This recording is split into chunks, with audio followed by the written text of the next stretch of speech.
2 Corinthians chapter 4 verse 4. Ito po ay sulat ni Apostol Pablo sa mga taga-Corinto, mga believer doon sa Corinthians.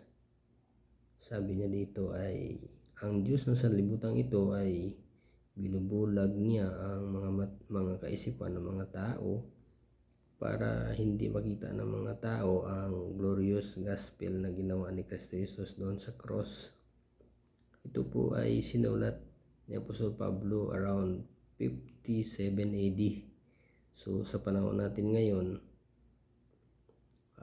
21st century, 2025 ay kulang-kulang 2,000 taon nang nakaraan.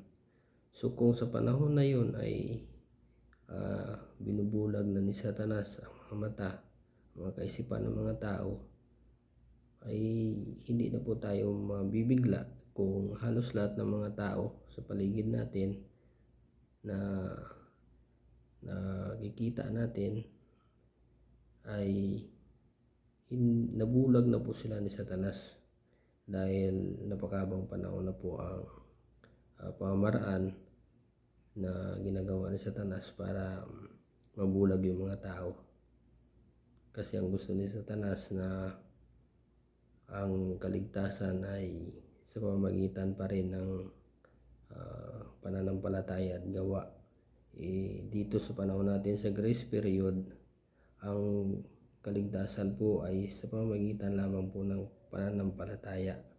Kasi kung dadagdagan mo pa ng gawa ay masasayang yung ginawa ni Kristo Jesus. Hindi makikita yung ginawa niya.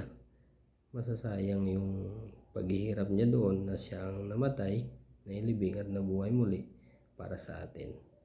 Kaya ang totoo talagang kaligtasan ay sa pananampalataya lamang maligtas ang ating kaluluwa.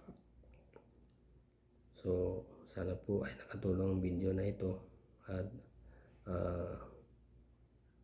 kung hindi ka po ligtas, hindi ka pa nakasigurado sa totoong pamaraan ng kaligtasan, ay makinig ka po ng mga preaching at pag-isipan mo mabuti at mag-decide ka na totoo nga na ang kaligtasan ay sa pamamagitan ng pananampalataya lamang at hindi sa mabuting gawa ng tao, dahil masasayang ang ginawa ni Kristo Jesus doon sa cross. So yun po, sana ay mabuksan yung mga mata mo, mabuksan yung pag-iisip mo na si Kristo lamang ang daan para sa kaligtasan.